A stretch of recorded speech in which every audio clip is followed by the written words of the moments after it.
नमस्कार, स्वागत है आप सभी का JJN न्यूज़ में और मैं हूं आपके साथ शिल्पा। जैसा कि हमने श्राद्ध के महत्व के बारे में आपको अपनी पहली रिपोर्ट में जानकारी दी थी, श्राद्ध किस तरीके से किया जाता है और उसका क्या विधि विधान रहता है, इस बारे में हम अपनी पहली एक वीडियो में बता चुके हैं और आज हम उसी वीडियो का दूसरा पार्ट आपके बीच लेके आए हैं। आज हम इस वीडियो में बात करेंगे बिहार के गया, उत्तराखंड के हरिद्वार और राजस्थान के पुष्कर के रोचक तथ्य और ये जगह किस तरीके से श्राद्ध से जुड़ी हुई है, इस बारे में भी हम इस वीडियो में बात करेंगे। तो इस वीडियो में अंत तक बने रहे। तो चलिए सबसे पहले बात कर लेते हैं बिहार के गया की। हिंदू धर्म में इसे मोक्ष स्थली भी कहा जाता है और इसी वजह से देश भर से लोग बिहार के गया में आकर अपने पितरों की आत्मा की शांति और मोक्ष प्राप्ति की कामना से श्राद्ध, दर्पण और पिंडदान करते हैं। ऐसा भी माना जाता है कि पिंडदान करने से 108 कुल और 7 पीढ़ियों तक का उद्धार होता है। गरुड़ पुराण में भी इसको विश्व में पितरों की मुक्ति के लिए सर्वश्रेष्ठ तीर्थ स्थल माना गया है। हालांकि गया में साल भर पितृदान किया जाता है, लेकिन पितृपक्ष के दौरान पिंडदान करने का अलग महत्व होता है। ऐसा कहा जाता है कि जब ब्रह्मा सृष्टि की रचना कर रहे थे, तभी असुर कुल में गया नाम के एक असुर का जन्म हुआ। क्योंकि वो किसी असुर स्त्री की कोख से नहीं जन्मा था, इसलिए उसमें असुरों वाली प्रवृत्ति नहीं थी। ऐसे में उसने सोचा कि उसने अगर कोई बड़ा काम नहीं किया तो उसको कोई नहीं पूछेगा और नहीं कोई उसको इज्जत देगा। इसी सोच के साथ वो भगवान विष्णु की घोर तपस्या करने लगा, जिसके चलते कुछ समय बाद भगवान विष्णु उससे प्रसन्न हुए और उसके सामने विराजमान हुए और उससे वरदान मांगने को कहा। तो गयासुर ने उनसे कहा कि मैं चाहता हूँ कि आप मेरे शरीर में वास करें और जो कोई भी मुझे देखे उसके सारे पाप मिट जाएं और उसे सीधे स्वर्ग का द्वार मिल जाए। इसको सुनते ही भगवान विष्णु ने उनको ये वरदान दे दिया और वहाँ से चले गए, जिसके बाद उसको जो कोई भी देखता उसके सारे पाप दूर हो जाते। इस वजह से धीरे धीरे पृथ्वी का संतुलन बिगड़ने लगा। इसको देख सारे देवगण चिंतित हो गए और भगवान विष्णु की शरण में आए, जिसके बाद श्री हरि ने देवता से कहा कि चिंतित ना हो, इसका भी अंत होगा। ये सुनकर सब देवता अपने अपने धाम लौट गए। उसके बाद जब गया एक दिन भगवान शिव की आराधना कर रहा था, तभी भगवान विष्णु के गदा द्वारा गया मारा गया। लेकिन गया ने मरने से पहले विष्णु से एक विनती की कि मेरी आखिरी इच्छा है कि सभी देवी देवताओं के साथ आप पूर्ण रूप से इसी शिला में विराजमान हो जाएं और ये स्थान मृत्यु के बाद किए जाने वाले धार्मिक कार्यों के लिए तीर्थ स्थल बन जाए। जिसको सुनते ही विष्णु ने कहा, गया तुम धन्य हो, तुम जीते जी भी लोगों के कल्याण का वरदान मांगा और मृत्यु के बाद भी मृत आत्माओं के कल्याण का वरदान मांग रहे हो। उसके बाद उन्होंने आशीर्वाद दिया कि जहां गया स्थापित है वहीं पितरों के श्राद्ध आदि का क्रय किया जाएगा, साथ ही मृत आत्माओं को पीड़ा से मुक्ति मिलेगी। वहीं गरुड़ पुराण में माने तो तभी से पितरों की मुक्ति के लिए गया में ये कार्य शुरू हुए और आज भी साक्षात विष्णु गदाधर के रूप में मुक्ति देने के लिए विराजमान रहते हैं। इसके साथ ही गरुड़ पुराण में ये भी कहा जाता है कि जिनकी दाह में मृत्यु हो जाती है या जो मनुष्य, जानवर और चोर द्वारा मारा जाता है या सर्प डसने से मृत्यु हो जाती है, वो सभी गया श्राद्ध कर्म के पुण्य से बंधन मुक्त होकर स्वर्ग चले जाते हैं। यहाँ पर पिंडदान करने से पितरों को परम गति प्राप्त होती है। वहाँ श्राद्ध करने से व्यक्ति पितृदान से मुक्त हो जाता है। इतना ही नहीं, कहा यह भी जाता है कि जब भी किसी शख्स की मौत होती है उसके बाद पिंडदान का अधिकार उसके बेटे का होता है। लेकिन अगर बात करें मर्यादा पुरुषोत्तम श्री राम की, तो ऐसा कहा जाता है कि उन्होंने अपने पिता दशरथ का पिंडदान नहीं किया था। उनकी जगह सीता ने राजा दशरथ का पिंडदान किया और राजा दशरथ की आत्मा को मोक्ष प्राप्त कराया था। वहीं वनवास के दौरान भगवान राम, लक्ष्मण और सीता पितृपक्ष के दौरान श्राद्ध करने के लिए गया धाम पहुंचे थे। वहां श्राद्ध कर्म के लिए आवश्यक सामग्री जुटाने के लिए श्री राम और लक्ष्मण नगर की ओर चले गए। तभी सीता ने दशरथ का पिंडदान गया जी में कर दिया था। स्थल पुराण की एक पौराणिक कहानी के मुताबिक राजा दशरथ की मौत के बाद भरत और शत्रुघ्न ने अंतिम संस्कार की हर विधि को पूरा किया, लेकिन राजा दशरथ को सबसे ज्यादा प्यारे अपने बड़े बेटे राम से था। इसलिए अंतिम संस्कार के बाद उनकी चिता की बची हुई राख उड़ते उड़ते गया में नदी के पास पहुंची। उस वक्त राम और लक्ष्मण वहां मौजूद नहीं थे और सीता नदी के किनारे बैठी विचार कर रही थी। तभी सीता को राजा दशरथ की छवि दिखाई दी पर सीता को ये समझने में जरा सी भी देर नहीं लगी कि राजा दशरथ की आत्मा राख के जरिए उनसे कुछ कहना चाहती है। राजा ने सीता से अपने पास समय कम होने की बात कहते हुए अपने पिंडदान करने की विनती की। उधर दोपहर हो चुकी थी। ऐसे में पिंडदान का समय निकलता जा रहा था और सीता जी की परेशानी बढ़ती ही जा रही थी, जिसके चलते सीता ने राजा दशरथ की राख को मिलाकर अपने हाथों में उठा लिया। इस दौरान उन्होंने वहां मौजूद फाल्गुनी नदी, गाय, तुलसी, अक्षयवट और एक ब्राह्मण को इस पिंडदान का साक्षी बनाया।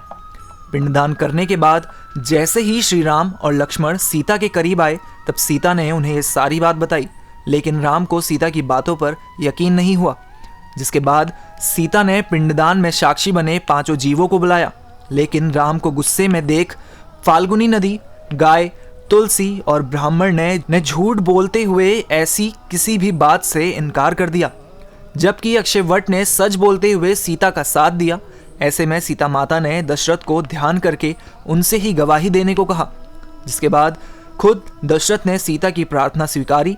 उन्होंने घोषणा की कि आखिरी समय में सीता ने ही मेरा पिंडदान किया था, जिसको सुनकर राम जी भी चकित रह गए। लेकिन गुस्से में आकर सीता ने झूठ बोलने वाले 4 जीवों को श्राप दे दिया, जबकि अक्षयवट को वरदान देते हुए कहा कि तुम हमेशा पूजनीय रहोगे और जो लोग भी पिंडदान करने के लिए गया आएंगे उनकी पूजा अक्षयवट की पूजा करने के बाद ही सफल होगी। वहीं गया में फाल्गुनी नदी में स्पर्श करने से पितृ को मोक्ष मिलता है। इसके साथ ही गया क्षेत्र में तिल के साथ समीप पत्र में पिंड देने से पितर का अक्षय लोक को प्राप्त होता है। मान्यता है कि गया में पिंडदान करने से कोटि तीर्थ और अश्वमेध यज्ञ का भी फल मिलता है। यहाँ पर श्राद्ध करने वाले लोग कोई भी काल में पिंडदान कर सकते हैं। अब बात करते हैं हरिद्वार की। जैसा कि हमने बात की कि गया में पितृपक्ष के दिन पूर्ण श्राद्ध करने से पितरों की प्रेत योनि से मुक्ति मिल जाती है। इसी के साथ हरि के द्वार हरिद्वार में कृषा घाट, हर की पौड़ी, कनकल, नारायणी शिला मंदिर की भी विशेष मान्यता है। नारायणी शिला मंदिर पर पिंडदान और श्राद्ध कम करने से गया जी का पुण्य फल मिलता है। इसके अलावा हरिद्वार के इस मंदिर में श्राद्ध करने का अधिक महत्व इसलिए भी है क्योंकि माना जाता है कि गया में श्राद्ध करने से तो मात्र पितरों को मोक्ष मिलता है, मगर हरिद्वार में नारायणी शिला मंदिर में श्राद्ध करने से पितरों को मोक्ष के साथ ही सुख संपत्ति भी मिलती है। नारायणी शिला मंदिर के बारे में कहा जाता है कि एक बार जब गया राक्षस देवलोक से भगवान विष्णु यानी नारायण की मूर्ति को लेकर भागा, तो भागते हुए नारायण की मूर्ति का धड़ यानी मस्तक वाला हिस्सा श्री बद्रीनाथ धाम के ब्रह्म कपाली नाम के स्थान पर गिरा। साथ ही उनके हृदय वाले कंठ से नाभि तक का हिस्सा हरिद्वार के नारायणी मंदिर में गिरा और चरण गया में जा गिरा। ऐसा भी कहा जाता है जहाँ नारायण के चरणों में गिरकर ही गयासुर की मौत हुई, यानी उसको मोक्ष प्राप्त हुआ था। केदारखंड के अनुसार हरिद्वार में नारायण का साक्षात हृदय स्थान होने के कारण इसका महत्व अधिक है, क्योंकि माँ लक्ष्मी उनके हृदय में निवास करती है। इसलिए स्थान पर श्राद्ध कर्म का विशेष महत्व माना जाता है। पितरों के तर्पण और पिंडदान करने का हरिद्वार में विशेष स्थान है। उसमें हर की पैड़ी, कुशा घाट, कनखल और नारायणी शिला, इन स्थानों पर पितरों की मुक्ति के लिए पिंडदान और तर्पण किया जाता है। क्योंकि हरिद्वार हरि का द्वार है और हरिद्वार में भगवान विष्णु और महादेव दोनों ही निवास करते हैं, इसलिए हरिद्वार में अपने पितरों के लिए कोई भी कार्य किया जाए तो उनको मोक्ष की प्राप्ति होती है और आपके पितृ जिस भी योनि में होते हैं वो तृप्त हो जाते हैं। अब 15 दिनों तक पितृलोक से धरती पर ही निवास करते हैं और अमावस्या के दिन वो पितृलोक के लिए वापसी चले जाते हैं। जब पितृ खुश हो जाते हैं तो परिवार में किसी भी प्रकार की परेशानी नहीं रहती। हरि का द्वार यानी हरिद्वार धर्मनगरी में लोग गंगा में डुबकी लगाकर अपने पाप धोने आते हैं, तो हरिद्वार में लोग अपने पितरों की आत्मा की शांति और उन्हें मोक्ष दिलाने की कामना लेकर भी आते हैं। गंगा जहाँ सबके पाप धो देती है, तो वहीं वो मृतकों की आत्माओं को मोक्ष भी प्रदान करती है।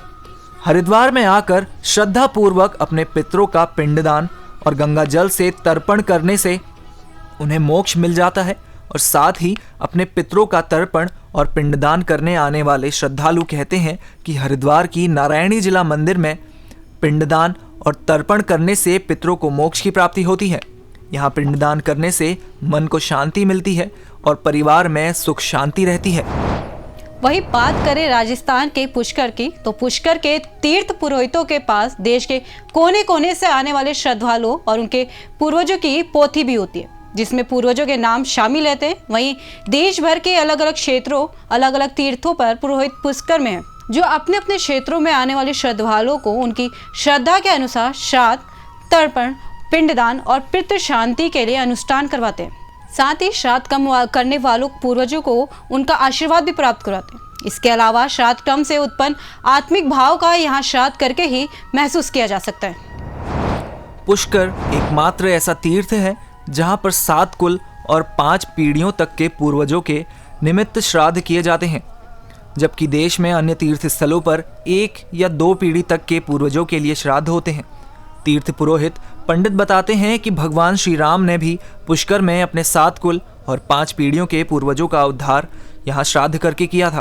पुष्कर जगत पिता ब्रह्मा की नगरी कही जाती है। वहीं पवित्र पुष्कर सरोवर के जल को नारायण के रूप में पूजा जाता है। यहाँ श्रद्धा के साथ पूर्वजों के निमित्त श्राद्ध कराने से पितरों को मोक्ष की प्राप्ति होती है। पुष्कर स्थित गया कुंड का भी विशेष महत्व है। ऐसी मान्यता है कि जो गया जाकर अपने पितरों का श्राद्ध नहीं कर सकता, वो पुष्कर के गया कुंड में श्राद्ध कर सकता है। वहीं पद्म पुराण के अनुसार वनवास के दौरान भगवान श्री राम ने अपने पिता दशरथ सहित सभी पूर्वजों का श्राद्ध गया कुंड में किया था। श्राद्ध कर्म के बाद भगवान श्री राम ने ऋषि मुनियों और ब्राह्मणों को भोजन भी करवाया था। इसके साथ ही द्वापर युग में पांडवों ने भी अपने पूर्वजों के नाम का यहाँ श्राद्ध किया था।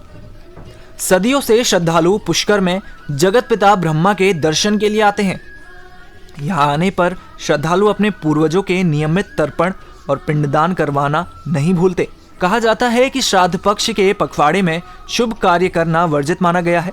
इसके अलावा बता दें कि पुष्कर में 1200 से अधिक तीर्थ पुरोहित भी हैं। इस वीडियो के जरिए आपने गया, राजस्थान और हरिद्वार का तीर्थ स्थल श्राद्ध के समय कितना महत्वपूर्ण होता है इस बारे में जान ही लिया होगा, और वहाँ की मान्यताओं के बारे में भी आपको काफ़ी जानकारी मिलेगी। हम उम्मीद करते हैं कि आपको हमारी ये रिपोर्ट पसंद आई होगी, साथ ही कुछ नया जानने को भी मिला होगा। तो आज की हमारी खास रिपोर्ट में इतना ही। ऐसी ही तमाम रिपोर्ट्स के लिए और खबरों के लिए आप बने रहें हमारे साथ और देखते रहें JJN न्यूज़। धन्यवाद।